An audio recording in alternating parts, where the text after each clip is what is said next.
Why? You were not a believer early in your life. Why?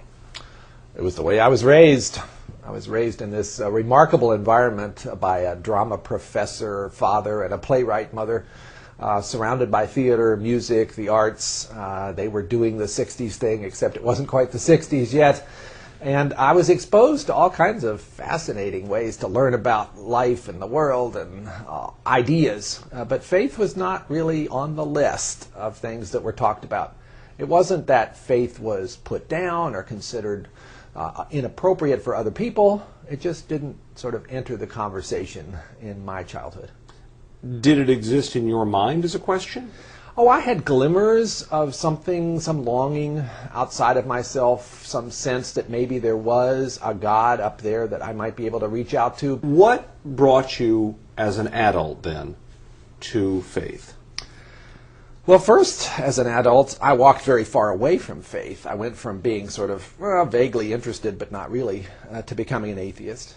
As a scientist studying physical chemistry, quantum mechanics, I became convinced that everything about the universe could be described by equations. So what changed that for you?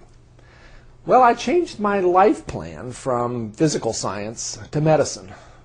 And when I went to medical school, the ideas about death and dying, which had been rather hypothetical, became very real. You can't be in that environment, sitting at the bedside of people who are facing the end of their lives, without having it affect you.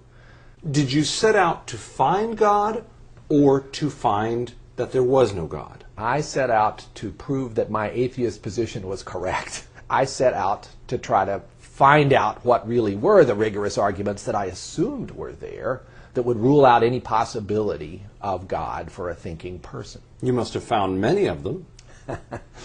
I found some. Many of them were ones I had cooked up in my own mind.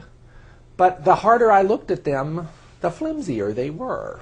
All of us human beings have a sense that there is such a thing as right and there's such a thing as wrong. What a curious thing. Where does that come from?